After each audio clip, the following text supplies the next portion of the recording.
মামদো কিছু বলার আগেই শাকচুন্নি মামদোর হাত থেকে মাছটা নিয়েই জোরে এক কামড় বসায়, আর সঙ্গে সঙ্গে শাকচুন্নির সামনের দিকের সকল বড় বড় দাঁতগুলো টপ টপ করে খসে পড়ে যায়। আহা, কি আনন্দ আমার মনে! পাকা টুসটুসে আনারস খাবো আমি মন ভরে। ও বাবা, কেমন গান গায় গো! মামদো জঙ্গলে ঘুরে ঘুরে দুটো পাকা টুসটুসে আনারস পেয়েছে, তাই তার মনে আজ খুব আনন্দ। আনারসগুলো নিশ্চয়ই খুব মিষ্টি হবে। তাড়াতাড়ি আমার প্রিয় ছাতিম গাছে যাই, সেখানে পা ঝুলিয়ে বসে খোসা ছাড়িয়ে খাবো। কিন্তু মামদোর হাতে ওই আনারসটা দেখতে পেয়ে যায় শাকচুন্নি। ওই মামদ, কোথায় যাচ্ছিস? দাঁড়া বলছে। এই রে, শাকচুন্নিটা দেখতে পেয়ে গেছে। তখনই শাকচুন্নি তড়াক করে গাছ থেকে নেমে আসে, তারপর মামদোর সামনে এসে দাঁড়ায়। মামদ, আনারসগুলো খুব মিষ্টি না রে? দে তো আমায় খেয়ে দেখি। না না, আমি সব আনারস দেব না।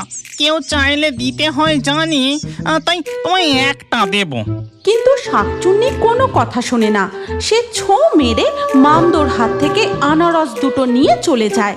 তখন মামদো মন খারাপ করে নদীর ধারে গিয়ে বসে, আর সেখানে এক গাছের ডালে ওকে মামদা, এমন উদাস হয়ে নদীর ধারে বসে আছো কেন? এই কথা বলে ব্রহ্মদৈত্য মামদোর কাছে উড়ে আসে। ও মামদা, কি হয়েছে রে? এমন উদাস মুখে বসে আছিস কেন? দেখুন না ব্রহ্মদৈত্য মশাই, আমি আনারস নিয়ে। এরপর মামদো পুরো ঘটনাটা ব্রহ্মদৈত্যকে খুলে বলে, আর ওদিকে তখন শাকচুন্নি তার প্রিয় বটগাছে পা দুলিয়ে দুলিয়ে খোসা না ছাড়িয়েই আনারস খাচ্ছে। আর এদিকে ও বুঝলাম, তার কি করবি বল? আচ্ছা, আয় এখন আমার সাথে। এই বলে ব্রহ্মদৈত্য মামদোকে নিয়ে সেখান থেকে উড়ে যেতে যেতে বলেন, দেখ, শাকচুন্নিটা বরাবরই অলস, কোনোদিনও নিজের খাবার নিজে জোগাড় করে খায় না। আপনি দেখবেন ব্রহ্মদৈত্য মশাই, আমি একদিন ওর এই অলসতা ছুটিয়ে ছাড়বো। এরপর কেটে যায় বেশ কিছুদিন, এবং সবাই যে যার কাজ নিজে নিজে করলেও শাকচুন্নি খালি তাল খোঁজে নিজের কাজটা কি করে অন্যকে দিয়ে করিয়ে নেওয়া যায়। ও পেতনি, কোথায় যাচ্ছিস লো? পুকুর ঘাটে নাকি? হ্যাঁ গো, এই যাই, কটা কাপড় কেচে আনি। বলছিলাম, আমার দুটো কাপড় একটু পুকুর থেকে কেচে এনে দিবি? দেখ না, আমার হাতে কোমরে এত ব্যথা যে কি আর বলবো। দেখো, নিজের কাজ সবসময় নিজেকেই করতে হয়। তবু তুমি যখন সাহায্য চাইছো, তখন দাও, এবারের মতো কেচে এনে দিচ্ছি। এই কথা শুনে শাকচুন্নি অমনি টপাটপ করে দুটো শাড়ি পেতনিকে দিয়ে দেয়, আর পেতনি শাড়ি দুটো নিয়ে সেখান থেকে চলে যায়। তারপর নদীর ঘাটে পৌঁছে এই শাকচুন্নিটা ভারী অলস বাপু, ওর হাতে কোমরে ব্যথা না ছাই। ও পেতনে, এত রেগে গেছিস কেন রে? আর কি বলবো ব্রহ্মদৈত্য মশাই, ওই যে শাকচুন্নি। এরপর পেতনি তাকে শাকচুন্নির ঘটনাটা খুলে বলে। ও বুঝলাম, সত্যি শাকচুন্নিটা দিন দিন বড় বেশি অলস হয়ে যাচ্ছে। এরপর একদিন মামদো নদীতে ছিপ ফেলে একটা খুব বড় সাইজের মাছ ধরে। ও, ছিপে কি বড় মাছটাই না উঠেছে। যাই, আমার প্রিয় গাছে বসে আজ অর্ধেকটা খাবো, তারপর বাকি অর্ধেকটা কাল খাবো। এই কথা ভাবতে ভাবতে মাছ দোলাতে দোলাতে তার প্রিয় ছাতিম গাছের দিকে আসতে থাকে, কিন্তু দূর থেকেই সেই গন্ধ এসে পৌঁছায় শাকচুন্নির নাকে। কেমন যেন মাছ মাছ গন্ধ পাচ্ছি, কোন দিক থেকে আসছে গন্ধটা?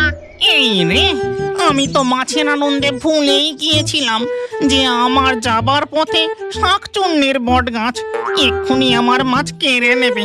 তাড়াতাড়ি এই মাছটা কোমরের গামছা নিয়ে লুকিয়ে ফেলি। যেই না ভাবা সেই কাজ, আর সাথে সাথেই শাকচুন্নিও সেখানে এসে হাজির। হ্যাঁ রে মামদো, তোর গা দিয়ে এত মাছের গন্ধ বেরোচ্ছে কেন? মাছ নিয়ে যাচ্ছিস বুঝি? ওই না তো, কোথায় আবার মাছ? আমার কাছে কোনো মাছ নেই। মিথ্যে কথা বলতে নেই মামদো, দে দে মাছটা দিয়ে দে, নইলে আমার লম্বা নখ দিয়ে কিলিকিটি দেব বলে রাখলাম। সাথে সাথেই শাকচুন্নি মামদোকে কাতুকুতু দিতে শুরু করে। ওরি ওরি, ছাড়ো ছাড়ো ছাড়ো, ওরি ওরি। আর তখনই মামদোর গামছা থেকে মাছটা পড়ে যায়, আর শাকচুন্নি লম্বা হাতে সেটা তুলে নিয়ে টপ করে গিলে ফেলে। এটা কি হলো? আর তাই শুনে শাকচুন্নি তার বড় বড় দাঁত বের করে হাসতে থাকে। তারপর শাকচুন্নি সেখান থেকে উড়ে পালায়। এর বেশ কিছুদিন পর একদিন মামদো যখন জঙ্গলে আপন মনে ঘুরে ঘুরে বেড়াচ্ছিল, তখন পেতনি ও ঘ্যাঙো ভূত এসে, এই যে মামদো, তুই এখানে? কেন, কি হয়েছে? তোমরা আমায় খুঁজছিলে বুঝি? হ্যাঁ ভাইয়া মামদো, তুমি তো আমার সব থেকে প্রিয় বন্ধু, তাই তোমাকে আমার বিয়েতে নিমন্ত্রণ জানাতে এলাম। আগামী অমাবস্যায় ওই নিমতলায় আমার আর ভূতনির বিয়ে হবে, তুমি এসো কিন্তু। হ্যাঁ হ্যাঁ, অবশ্যই যাব, অবশ্যই যাব। এরপর ঘ্যাঙো ও পেতনি সেখান থেকে উড়ে যায়, আর মামদো ভাবতে ভাবতে এগোতে থাকে। আমার প্রিয় বন্ধুর বিয়ে, তাহলে তাদেরকে আমায় কিছু উপহার দিতে হবে। আমি বরং ব্রহ্মদৈত্য মশাইকে গিয়ে জিজ্ঞাসা করি কি উপহার দেওয়া যায়। এরপর মামদো ব্রহ্মদৈত্য মশাইয়ের কাছে গিয়ে পৌঁছায়। ব্রহ্মদৈত্য মশাই, আপনার কাছে আমার একটা প্রশ্ন ছিল। হ্যাঁ, বল মামদো, কি জানতে চাস? মামদো তাকে পুরো ব্যাপারটা বুঝিয়ে বলে, আর সবকিছু শুনে, বুঝলাম, তোমার প্রিয় বন্ধুর বিয়ে, উপহার তো দিতেই হবে। তা তোমার বন্ধু সব থেকে কি ভালোবাসে? আমার বন্ধু ঘ্যাঙো মাছ খেতে খুব ভালোবাসে। কিন্তু খেলেই যে উপহার শেষ হয়ে যায়, তুমি বরং ওই মাছটাই একটু অন্য রকম ভাবে দাও, যেটা ওর কাছে চিরকাল থাকবে। কাল তোমাকে নিয়ে একটা জায়গায় যাব। এর পরের দিন সকালবেলা ব্রহ্মদৈত্য ও মামদো নিজেদের রূপ বদল করে এসে পৌঁছায় এক কুমোরের বাড়ি। কোমর ভাইয়া, আমাদের একটা বেশ বড় সাইজের মাটির মাছ বানিয়ে দিতে পারবে? হ্যাঁ হ্যাঁ, নিশ্চয়ই, এক্ষুনি দিচ্ছি, আপনারা একটু অপেক্ষা করুন। এই কথা বলে কুমোর একটা বেশ বড় সাইজের মাটির মাছ বানিয়ে তারপর সেই মাছটাকে আগুনে পুড়িয়ে শক্ত করে গড়ে দেয়। আর সেই মাছ নিয়ে ব্রহ্মদৈত্য ও মামদো নদীর পাড়ে ফিরে আসে। সেখানে পেতনিও ছিল, আর পোড়া মাটির মাছ দেখে পেতনি বলে, বাহ, এটা তো বেশ ভালো দেখতে হয়েছে, কিন্তু এটা দেখে জ্যান্ত মাছ বলে মনে হচ্ছে না। আমার মাথায় একটা বুদ্ধি এসেছে। নদীর পাড়ে যে মাছের আঁশগুলো পড়ে আছে, আমি বরং সেগুলো এর গায়ে লাগিয়ে দিই। এরপর মামদো জাদু করে মাটির মাছের গায়ে আঁশগুলো লাগিয়ে দেয়, যা দেখতে অবিকল আসল মাছের মতো লাগে। এবার বেশ ভালো দেখতে লাগছে, তাই না ব্রহ্মদৈত্য মশাই? হ্যাঁ, খুব সুন্দর। আজ আমি এই মাছটা আমার গাছে রেখে দিই, কাল বিয়ে বাড়ি যখন যাব সঙ্গে করে নিয়ে যাব। এই কথা বলে মামদো মাছটা হাতে করে নিয়ে নিজের ছাতিম গাছের দিকে এগোতে থাকে। আর সেখানে ছিল শাকচুন্নি। ওই আঁশ লাগানো মাটির মাছের গন্ধ শাকচুন্নির নাকে পৌঁছাতেই শাকচুন্নি কোনো কথা না ভেবে সোজা এসে পৌঁছায় মামদোর সামনে। ওরে বাবা, কত বড় মাছ রে মামদো!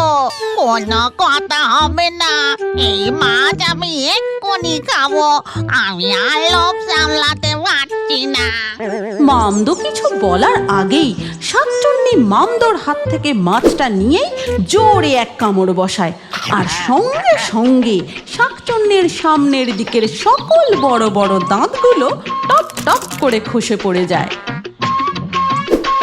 ওরে বাবা রে, আমার কি হয়ে গেল? আরে শাকচুন্নি, তুমি তো আমাকে কোনো কথাই বলতে দিলে না, তার আগে মাটির তৈরি মাছে কামড় বসালে। এর পরের দিন দেখা যায় সেই অমাবস্যার রাতে ঘ্যাঙভূত ও ভূতনির বিয়ে হচ্ছে, আর সেখানে সকল ভূত পেতনিরা মিলে জমিয়ে খাওয়া দাওয়া করছে। কিন্তু শাকচুন্নি একটা গাছের তলায় দাঁড়িয়ে শুধু তাকিয়ে তাকিয়ে দেখছে। আমি যদি এত লোভ না করতাম, তাহলে আজ ওদের সঙ্গে মিলে আমিও খুব আনন্দ করতে পারতাম, ভালো থাকতে পারতাম, আর অত কিছু ভালো ভালো খাবার মজা করে খেতাম। আমি বরং ওদের কাছে গিয়ে ক্ষমা চেয়ে নিই। এরপর শাকচুন্নি ব্রহ্মদৈত্য মশাইয়ের কাছে গিয়ে বলে, মামদো, পেন্নি, ব্রহ্মদৈত্য মশাই, আমি আপনাদের সবার কাছে ক্ষমা চাইতে এসেছি। আমি আমার সব ভুল বুঝতে পেরেছি। এই কান মুলছি, নাক মুলছি, আর কোনোদিনও লোভ করব না, অলসতাও করব না। বেশ, যখন তুমি তোমার ভুল স্বীকার করছো এবং ক্ষমা চাইছো, তাই আমি জাদু করে তোমার দাঁত ফিরিয়ে দিচ্ছি। তবে মনে রেখো, আবার যদি অন্যায় করো তাহলে তার শাস্তি হবে ভয়ঙ্কর। এই কথা বলে ব্রহ্মদৈত্য মশাই জাদু করতেই শাকচুন্নি আবার তার দাঁত ফিরে পায়। তখন মামদো বলে, হ্যাঁ, আর আমরা সকলে তোমাকে ক্ষমা করে আবার আমাদের বন্ধু করে নিচ্ছি। তুমি কি এখনো বড় হয়ে কার্টুন দেখতে ভালোবাসো? তাহলে তোমার নাম কমেন্টে জানাও। আর আগের ভিডিও থেকে লাকি ড্রয়ে নির্বাচিত নামগুলি হলো রবিতা, পাপিয়া, রকিব, নমিতা, আকাশ, কোয়েল, ধীরজ, দেবব্রত, ধনশ্রী, গঙ্গা, মুক্তি, সমু, আরুষি, জ্যোতিকা, রাহুল। যে সকল দর্শক আমাদের চ্যানেল সাবস্ক্রাইব করে তারপরে কমেন্টে নাম লিখেছেন, আমাদের পরবর্তী ভিডিওতে তাদের নাম বাছাই করা হবে। তাই ফেয়ারি টুনস ইউটিউব চ্যানেল অবশ্যই সাবস্ক্রাইব করবেন এবং স্ক্রিনের উপরে আসা আমাদের পরবর্তী গল্পটিও দেখুন। তাতেও আপনার নাম থাকতে পারে, না থাকলে আবারও আপনার নাম পরবর্তী ভিডিওতে লিখে দিন। কি ভাবছেন? তাড়াতাড়ি ক্লিক করে দেখুন।